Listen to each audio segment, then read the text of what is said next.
Well, let's give a little quick background on this book of Hosea. So Hosea was a prophet, and he is famous, isn't he, for doing this extraordinary thing. Who did he marry? Who did Hosea marry? He made an extraordinary marriage choice. Can you remember what was going through your mind if you ever made a marriage choice? Did you have a list of attributes you were looking for in the person? What were some of the attributes you were looking for? Can you remember back when? What were you looking for in a man that was worthy to marry? Good looking. There's an honest woman right there. You wanted someone who could laugh at your jokes, right? Just could laugh in general. How about anything else? What else were you looking for? Generous. Someone who was generous and kind. That's a good one. Intelligence. Good. Good. Those are all great traits. I love that. Someone who either went to church or would allow me to be at church a lot. And someone who liked to travel. Okay. Someone who's just in the world, and someone who's either a person of faith or not opposed to you exercising your faith. Yeah. Good. Wonderful characteristics. Well, those were not the things that God told Hosea to look for in a spouse. Hosea was told in the beginning of chapter 3 that he should marry a prostitute and an adulteress.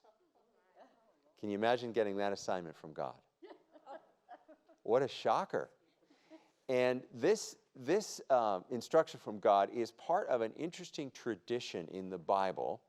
So, we do, in addition to sermons, we do children's messages. And have you noticed how visual we try to make those? Because we know that kids learn often through objects and through, things that are highly visual. Well, in the Old Testament, in a similar way, the prophets did these things called prophetic actions. For instance, Ezekiel wrapped himself up and laid down in ropes for several days to symbolize the captivity that was coming. He shaved his head with a sword. And then that's kind of an awkward thing, right? And his beard. And then he divided the hair up into sections, and he burned some of it, and he scattered some of it in the wind. He dug through a wall. Jeremiah broke the crockery in his house one day. He buried his clothing and then dug it up when it was rancid. These are symbolic actions, right? And they're meant like we would use in a children's message. They're meant to convey something in a way that is memorable, that no one ever forgets. Even kings did this. Saul one time wanted to give a warning about obedience in the nation, and so he slaughtered oxen, and he had them carried through the streets of every city and every village as a way of saying, don't mess with me, right? So those are prophetic actions. And the prophetic action that Hosea was asked to do was actually to come into covenant with someone who was going to be unfaithful, to sort of go through the pain of spousal rejection in a public way so that everyone would see his personal agony. It is, I think, the most extraordinary prophetic action in the Bible that God asks a prophet to take on. Why did God do that? Do any of you know anything about the book of Hosea? Why did God ask him to do this extraordinary thing? Any sense of it? It was because he wanted to portray himself as a spouse who had been abandoned. Marriage is an exciting thing. I tell this story that some of you have heard me tell about the high five bride. You know that story? Where her name was Tracy Gidley. And I remember preparing her for this event of her marriage, and it was quite an extensive preparation. They took about a year to get ready because she had actually already waited 11 and a half years for her man to propose. His name was Mike. So there was this 12-year lead up, 12 years plus into the wedding moment. And I remember standing at the front with Mike, who was a tall, handsome guy, and she was at the back, and seeing that she was not behaving like she had at the rehearsal. At the rehearsal, she had been this calm, elegant, thoughtful individual, but she was just so excited after this long, long wait that she was like this, down the aisle. She just did this. And I thought to myself, she looks like a boxer ready to go into the ring. I mean, that's kind of the impression she had coming down the aisle. And, I thought, well, I'll calm her down. I'll use my best pastoral voice. Very calm, tried to speak to her. Didn't work. She bounced for the whole wedding. We finally got to the end, and I raised my hand with some relief to give the holy blessing, and she gave me a high five.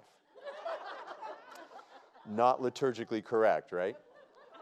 But it's that excitement. It's the risk and excitement of marriage, right? Where unlike many other relationships that are kind of a reciprocal bargain, where it's tit for tat and it's even contractually an exchange of some kind, and there's limits and there's conditions. It's an all-in situation where you make these unconditional promises that no matter what, you're going to give everything you are and everything you have to someone. And in those moments, there's some anxiety, right? Because you sense the riskiness of relationships, and things can go wrong.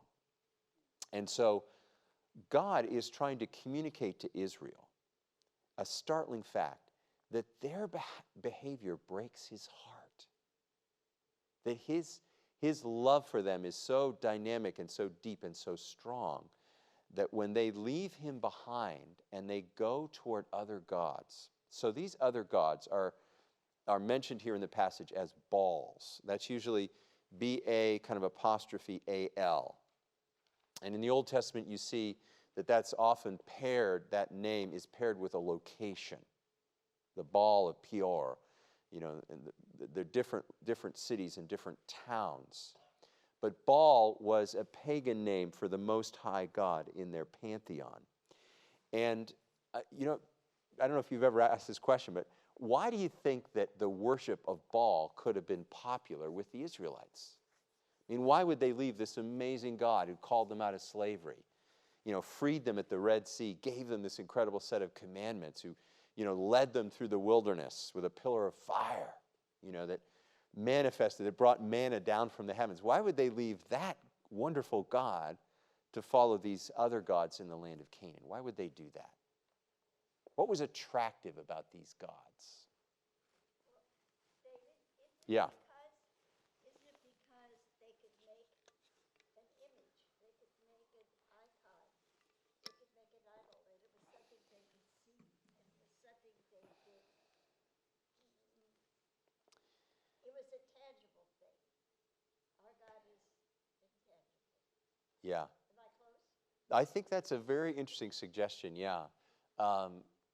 In other words, they had trouble keeping the first and second commandments. And there was something very concrete about the gods that were in the land of Canaan. I would say there's a couple things. Yeah.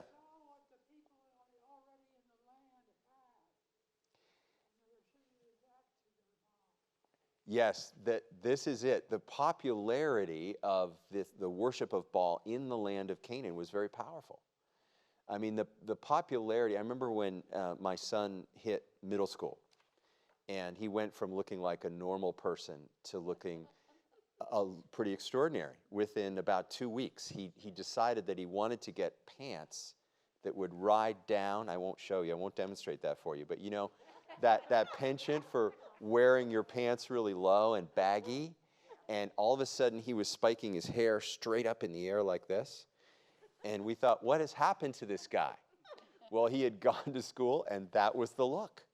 And he wanted to fit in. So, in the land of Canaan, this was the religious practice that was going on among all these other people. And so there was the push of popularity. And then there was the push you were hinting at, that the system there was a kind of a system for managing your relationship with God, in which the great god Baal required of you certain kinds of religious practices and sacrifices. And then that would guarantee, it was believed, that you would have good crops and that you would have fertility within your family. And so it was a nice, simple kind of arrangement. You did certain things and God did certain things, and it was kind of a guarantee. And so this is what we call a system of appeasement, where you appease God and then God will deliver for you. And so this idea that you could create, in effect, you could have images and you could make God manageable through this religious system. That was attractive. The other thing that was, I think, very attractive has to do with human desire. This may sound strange, but in effect, what they did in the system of Baal was they combined the sanctuary and the brothel. Okay? They brought those two things together so that their religious rites and practices had a sexual aspect to them.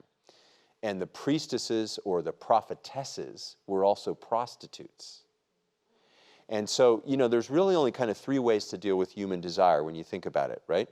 You can deny human desire. You can try to master desire, control it, resist it. You can give into it. You can license it. That's what they did in these religions in Canaan. They licensed desire, unlimited desire. They didn't set any limits on sexual expression. Or you can channel it for higher purposes, right? Which is what we do within Christianity. We affirm the goodness of desire within a particular context of covenant and lifelong relationship. We channel it for higher purposes. So there was popularity, appeasement. There was the combination of the brothel and the sanctuary. And then there was just this loosening of the moral demand, The fact that the Baal gods were gods that didn't make many demands on you other than these particular religious practices.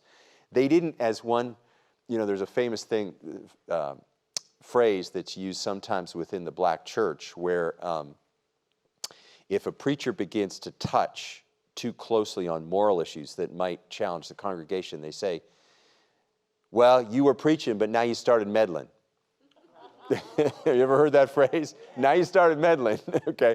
Which is now you're getting into my business. Now you're setting lines for me about things I should be doing or not be doing.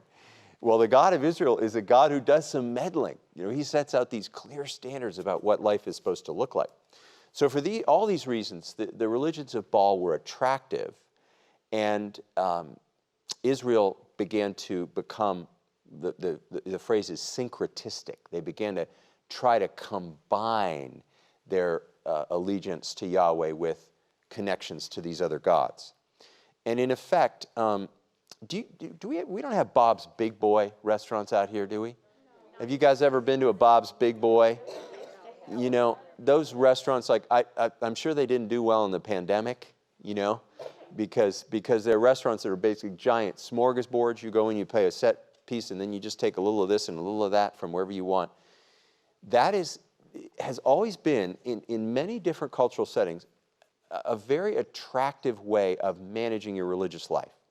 Because it puts you back at the center of things, and you can take a little piece of this and a little piece of that, I have a neighbor in my neighborhood who we got in a discussion with the other day, and he said, well, I'm kind of a Buddhist. And I said, well, what do you mean? Well, he said, well, I have a certain serenity. I have a little Zen garden in my home. And so he's taken that little piece of Buddhism, but he hasn't really taken the rest, And this is a modern tendency. It's this sort of eclecticism, where you take a little bit of everything. And that was what happened to the people in Israel. And so in this book of Hosea, Hosea is asked to denounce this tendency and to see it as a form like an unfaithfulness in a marriage. It's like a spouse that has been left behind. Now, we've been kidding a little bit, but this image is an image of tremendous pain, isn't it? When I went to my first church, I discovered that there was not a single group for people going through separation and divorce in the state of Delaware. And so I kind of prepared. I read some books. I decided that we would start a group for this.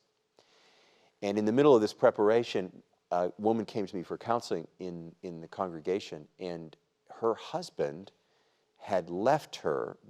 She was pregnant with their third child. And he had left her for their babysitter and just moved out of the state, just like abandoned the family. And so she was left with two young, very active boys. I'm sure one of them had ADD. And then eventually a little girl within a few months. Well, it was interesting how God worked. She had leadership capacity. And I delayed the start of the groups, the public groups that we were going to have for separation and divorce, and kind of just worked with her, and she became the co-leader with me of that group. And so for 6 years, every Wednesday evening, we opened up to anyone who could come in from the public for people going through separation and divorce. And we had, 25 or 30 people come like every night for 6 years. And it was fascinating. We'd start in a large group, and we would have a devotional on one of the themes and issues and emotional things you go through. And then we would divide up into smaller groups. We would have sharing time. And in that time, I heard hundreds of stories, right, of where dreams get shattered and, intimacy gets broken and betrayal happens. And this idea in America that you have, no-fault divorce, in practice, that's not what happens, right? What happens is people decide not to keep their promises. And they break their vows. And in doing that, there's just a lot of emotional pain. It was interesting too. The people who had been the ones who had been betrayed, right, were the ones who actually healed. That came, and of course they were the ones who not only had been betrayed, but were coming to a group and were able to come to a group and talk about it. They were the ones who found the strongest spiritual and emotional healing and became the most whole over time. And in effect, God is bringing Israel into a moment like that in the group and facing them with the emotional trauma that he's going through as someone who's invested and who cares deeply for them and who's then been betrayed. He's trying to give them an opportunity for repentance. So that is what lies behind the first 3 sections that we have been talking about. And then in section 4, we see that in this passage we're looking at, a second intimate family kind of analogy is brought into play. Did you catch it? It is the analogy of a parent and child, of a father and a son. And so we have this in verses 1 through 4 in particular. When Israel was a child, I loved him. And this brings up a different type of pain that we experience in families, and says that this is the type of pain that God experiences when we disconnect from him. This is the first time in the Bible that the election of Israel is described as something that was motivated by love. All right? This is the first time in the Bible that comes up. This phrase, out of Egypt I have called my son, that's election language. And it's used by both the prophets and it's used in the book of Exodus to describe that moment where God chose Israel. They became the chosen people. They became selected. And so that's an election phrase. And here we see it comes out of love. When Israel was a child, I loved him, and therefore I elected them. I called them out of Egypt. And then we move in verse 2 up to that period where they're entering the land, right? And yet here they're moving away from the God who had elected them and chosen them like a parent, had parental love for them. And then we have these really quite daring and tender parental images. I taught Ephraim to walk. It's funny, both Max, Chris and Brianna's son, and Ruth, Travis and Sam's son, were born in the same week. Did you know that on our staff? And we've had a whole year where we haven't been able to relate to them because of the COVID. And now they've come back in. Everyone's been vaccinated in the family, so we get to see them. And they came back the same week they learned to walk. So I actually saw Max taking his first steps right over here on the plaza. Got one dad giving him one finger, and doing the walk. And that's the image here of Ephraim. Ephraim is one of the 2 northern tribes. I taught you to walk. I lifted you up in my arms when you fell down. I healed you. I surrounded you with bands of love and cords of kindness. I was like the person who lifts a child up, when a child needs comfort and you just want to wrap the child up particularly close and hold that child up against your heart and up against your cheek so they feel your heart beating and they feel the warmth that you're going to send to them. I bent down and I fed them. So this is a daring image, isn't it? And this draws us into this realm that we're all, most of us are familiar with, directly or indirectly, of parenting. Just as marriage is risky, right? It can be a wonderful example of God's permanent love in the world, and it can also be very painful. Parenting can also be very painful. Do I have an amen? I think of all the different things I've seen as a pastor, right? I've seen parents where everything is fine up to a certain point, and then sometimes in late teenage years, a mental illness will develop, right? Like schizophrenia. And you've got a parent who's suddenly now trying to deal with a child who has, whose personality is really shifts from moment to moment and time to time, and their decision making is impacted, and they begin to do things that that hurt themselves and others. I've seen situations where there are separation issues. One of the hard things is that it's funny. Our two children are a little different in this way. My daughter was a child who, if you looked at her sideways, would cry. Right. My son, you had to get in front of him and discipline him very directly multiple times, or he wasn't even pay attention to you. Right. And so, how people respond to parental authority is very different. And at the time where they begin to define themselves as individuals, and they begin to own their own values and think about their own lives, part of that is defining themselves with their parents, but also part is over against. They have to, claim their own space. And that can be very painful for children as well as for parents. And sometimes children don't know how to do that. They don't know how to maintain the connection and also define themselves. And they just sort of orbit out of the parental sphere. And it's the most mystifying thing. But in fact, there's really no guarantee that as we develop our children and pour our lives into them, that they will become friends. There's nothing automatic about that, right? And so that's a thing that sometimes happens that you see that creates pain. Sometimes there's, drug use. Sometimes there are marriage mistakes, Like one of the most awful things you find yourselves counseling as a pastor is where, a child has married and then the spouse has pulled the child away from their family of origin. They're a child that isn't able somehow to, it has to be an exclusive love that doesn't accommodate. They're threatened by other kinds of love that their spouse has. And that is something. I saw some heads nod out there, right? Have you ever seen that kind of a situation? These are all different examples of where there's parental suffering. I think an odd one that I see happening right now today, and we've had a little bit of a wrestle with this ourselves, has to do with generational differences. One of the things we were very intent on doing as we were remodeling this part of the campus was in bringing generations together, looking for more and more opportunities that would be multi-generational. And so that's very sort of built into the design of this. We brought the teenagers out of the basement and into this immediate area on the plaza. When you're going to the nursery as a young family, you got to go right into this middle area, right? The cafe is a joining space where people of different ages come together. I believe in that very strongly because I think that we have a myth in our culture that our identity is primarily generational. That the key to understanding who we are is our age segment.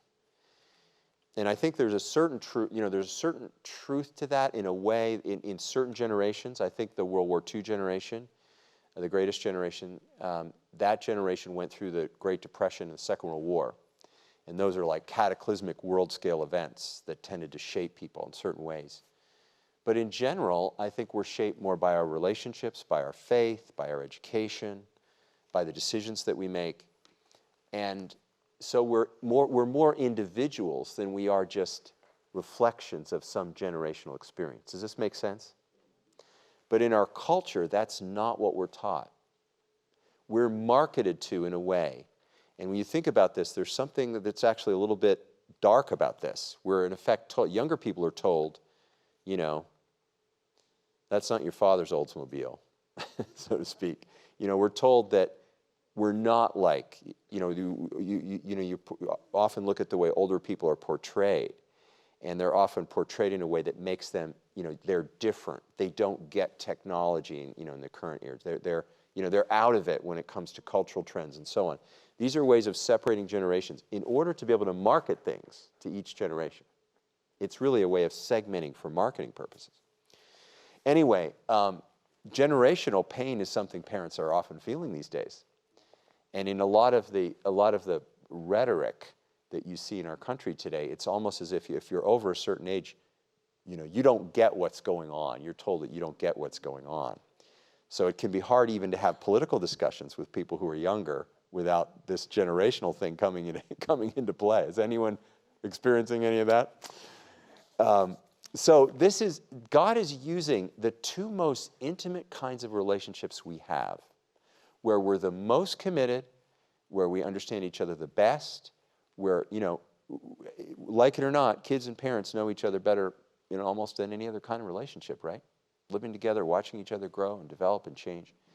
And he's using the breakdown of those relationships as an analogy to what he goes through when we move out of his orbit.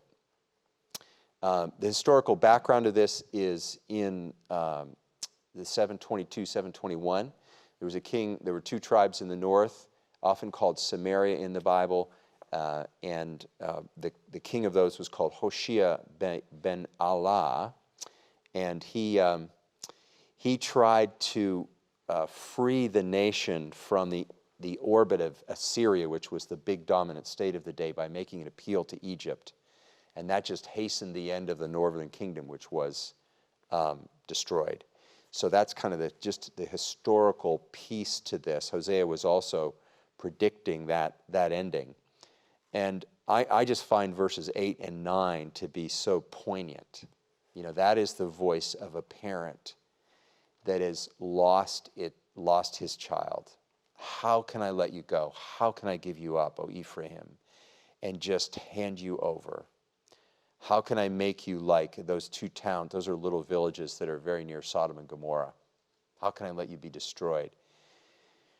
And then this inner torment, my heart is like breaking and dividing within me. It's recoiling. And at the same time as I'm feeling upset and abandoned, because, when someone betrays us, we feel some anger, right, and resentment. But this is telling us that within the heart of God, the anger and the resentment doesn't win. That the love and the compassion is so strong that he's not going to allow even his upset and anger to result in the ultimate destruction of the folks that he loves. So that is a powerful thing, isn't it, in the Old Testament, this passage from Hosea. And then we move, as we always do in the New Testament, and we find two passages that are, I think, really great to look at. And the first of those is a brief one that is recorded in both Matthew and Luke. And it's just a little pause in the ministry of Jesus where he is, he moved around in Galilee and near Jerusalem and some in Jerusalem. And this is one where he has taken a sighting of Jerusalem. And he says, Jerusalem, Jerusalem, the city that kills the prophets and stones those who are sent to it. How often have I desired to gather your children like a hen gathers her brood under her wings, and you weren't willing. Your house is left to you desolate. I tell you, you won't see me again until you say, blessed is he who comes in the name of the Lord. Well, again, we have a parental image. Did you catch it? Only this time it's one from nature. And, it's interesting how fiercely mothers in nature feel about their little ones, right? And the sacrifices they make. I love those. Any of you seen the Penguin movies? I thought of showing you one of those today. And what those women go through, oh my gosh. The men stand there and, cover the little babies like, during the freezing. And the women, and they go off and search for food in exotic locations and bring it back miles. I mean, it's incredible. I experienced that personally once. I had an uncle who had a big farm in Canada, and I think I was about 6. And he had St. Bernard dog. It was called Tammy. And Tammy had just had a bunch of pups. And I was excited about that. And I disobeyed the instruction. The instruction was, don't go near the pups, because you might be in trouble with Tammy. And I couldn't resist. So I snuck away. And I went down this little hill to this little house where she had the pups. And I was handling the puppies. And all of a sudden, I felt this presence. And that dog picked me up by the neck and took me off and separated me from the puppies. Isn't that amazing? They're very strong dogs, those St. Bernards. You were a big puppy. I was a big puppy, right? But not too big for her. So that's kind of the image that is used here by Jesus. He says that God he felt like a hand that wanted to gather together these struggling, resistant people, who wanted to run away. And then he says, I won't be back until Holy Week. Remember, we celebrated that on Palm Sunday, that blessed is he who comes in the name of the Lord is a quote from Psalm 118. And then in Luke 19, we actually see the moment where Jesus does return. He says, you won't see me again until Holy Week, until I come back for the beginning of that week. And this is what he does. He comes up, and there's a geography thing here where there's a huge hill.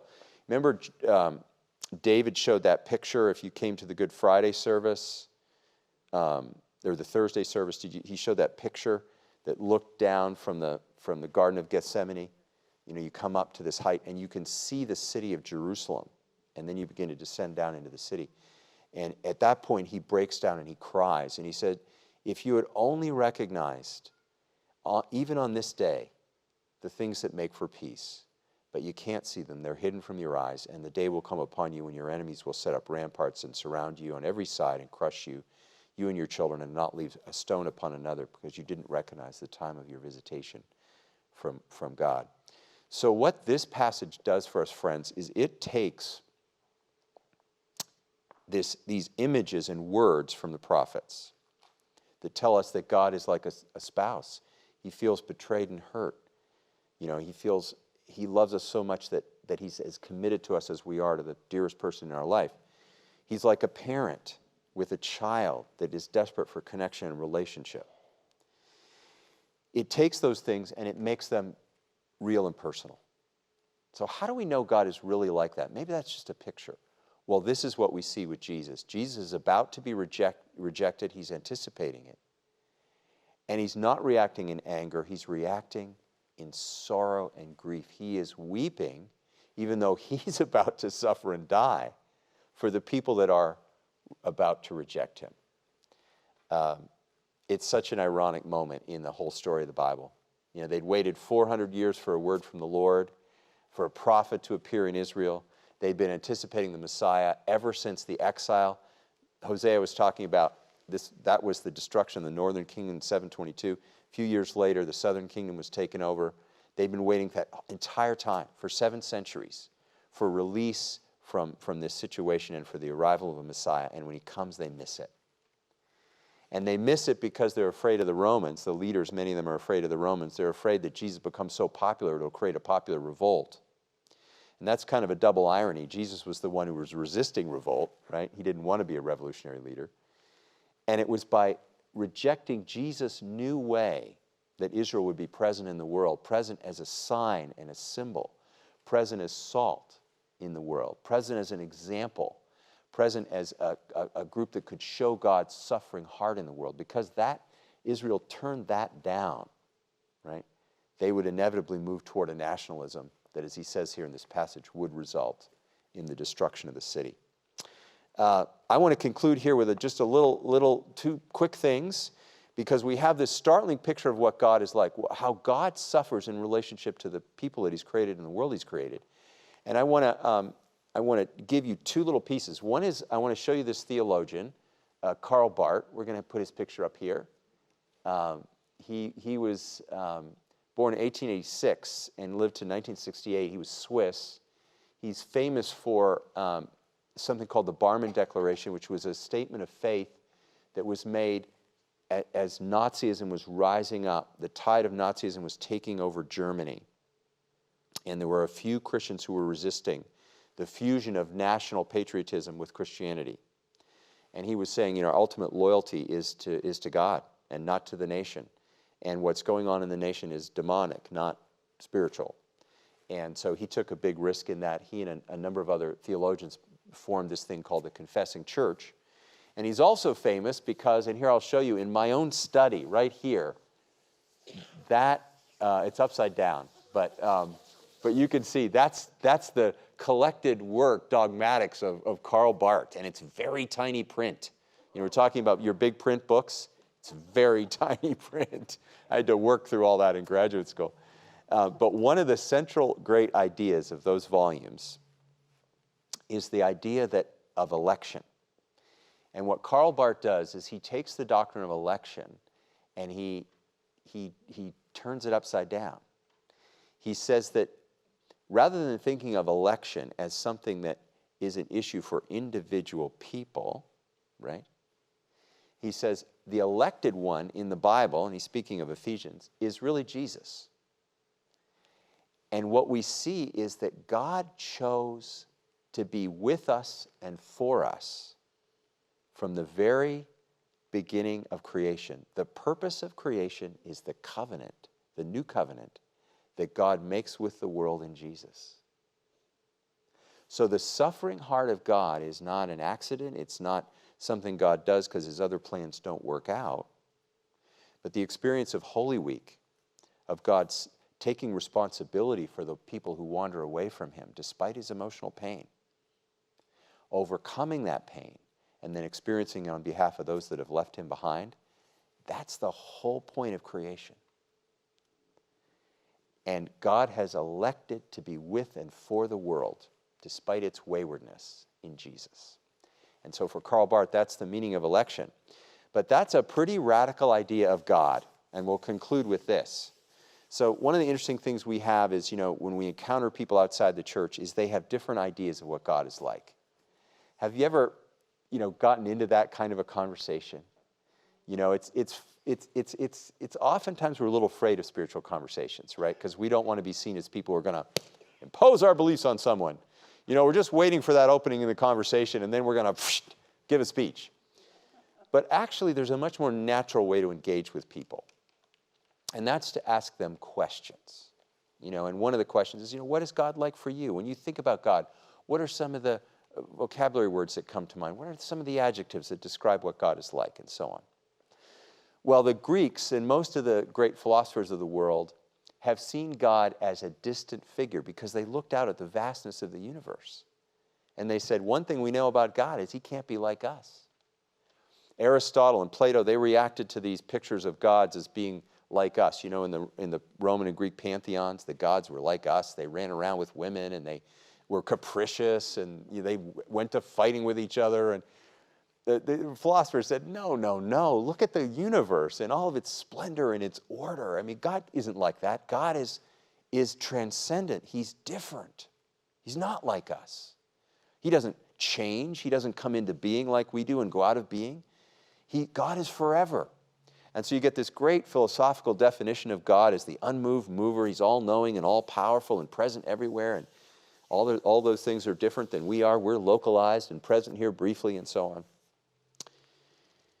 But then, as we look at our passages today, we realize that in the Bible, without giving up any of the aspects of God as being unlike us, we realize that God is not stuck in his godness. But God can also come alongside us, and he can suffer. And so the Greek idea that God would be less God if he suffered is given up in the Bible. And in effect, what Karl Barth discovered along with the great theologians of the Reformation like Martin Luther is that God's dignity comes from his ability to suffer with those he's created. Not to be separate from it, but to suffer from it. And I want to conclude with a very interesting thought, I think, for all of us today. How many of you have followed all the debates about Black Lives Matter? Right? I'm not going to go into all of that today, but something very interesting about it. There's a new book out called Dominion by a man called Tom Holland. And Tom is a British historian. And Tom makes this interesting point. Where did the idea come from that there is dignity in suffering? Where did it come from? I mean, in the ancient world, there was no dignity in suffering. It was the person imposing the suffering that had the dignity. It was the person who had the power, not the victim. Victims had no dignity in the world until the cross. Yes, it's the idea that God himself chose to suffer that suddenly turns things upside down, and the sufferer gets dignity, achieves a unique level of dignity. Because God was the one that chose to enter into human relationships and to suffer on behalf of others. And so even that idea that the exploited, that when we want to look for the key to what's going on, we look to the exploited, that has been picked up by Black Lives Matter, is an idea that actually derives from Christianity, although many people have forgotten it today. It's a very interesting book by Tom Holland called Dominion. Friends, any questions or comments before we pray? So why did God ask him to marry a prostitute? I still don't quite understand. You don't get that? So that he would live out in his relationship with her the same pain God was living out in his relationship with Israel. Right? So he would be a visible reminder. There goes poor Hosea, and look at his wife's running around on him. And then he would bring out, this is the same thing that's happening with all of you in your relationship with God. So it would make the suffering real and personal that God was feeling.